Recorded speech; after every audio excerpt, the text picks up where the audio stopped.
Parating na yung taxi na maghahatid sa atin sa airport. Sure ka bang wala ka nakalimutan? Oo naman. Sigurado akong nandito na lahat ng kailangan ko. I can't wait to be with you this weekend. Ako din.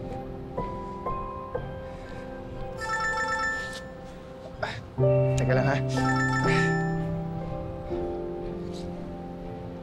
Hello? Ano? Sige. Hintayin mo ako dyan, ha? Bakit, Joseph? Sorry. Hahabol na lang ako sa'yo. Ano? Pasensya na, may emergency. Ano emergency? Pasensya na. Mamaya na ako magpapaliwanag. Ha? Ikaw na bahala dyan, ha? Joseph!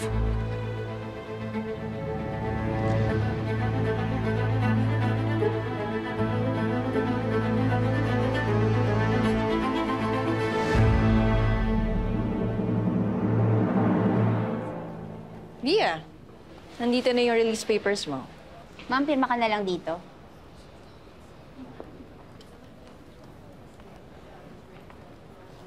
Ginawa na namin ang paraan para makapag-bail ka temporary.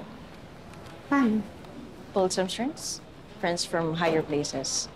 Alam mo, Via, hindi lang mayaman ang kliyente ko. Makapangyarihan din. Pwede na bang makilala yung kliyente mo na tumulong sa akin? Hihintayin ka niya sa lugar na yan mamayang gabi ng alas 7. Doon mo siya pasalamatan personally. Ma'am Via?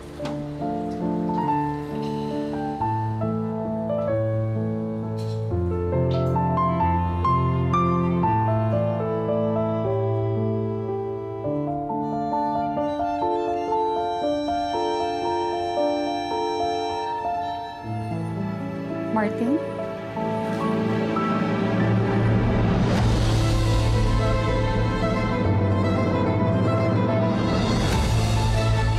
Kumusta na, Via?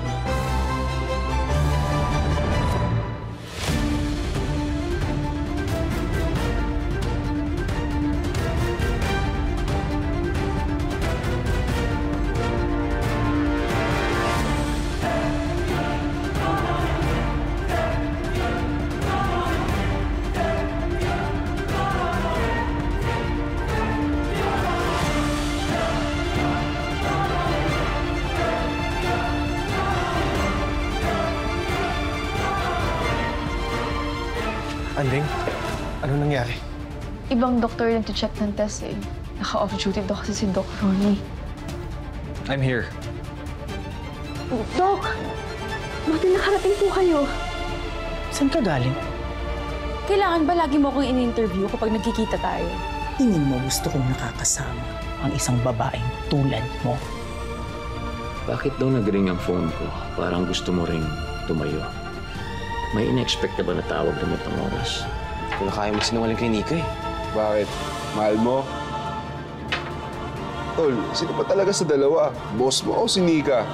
Tol, alam mo, hindi ko na rin alam. Sabi ko na, I made the right choice with you. Proceed with the revisions. My enemies are powerful. Well, ang ibig lang sabihin nun is, mas kailangan mo na tulong ko ngayon.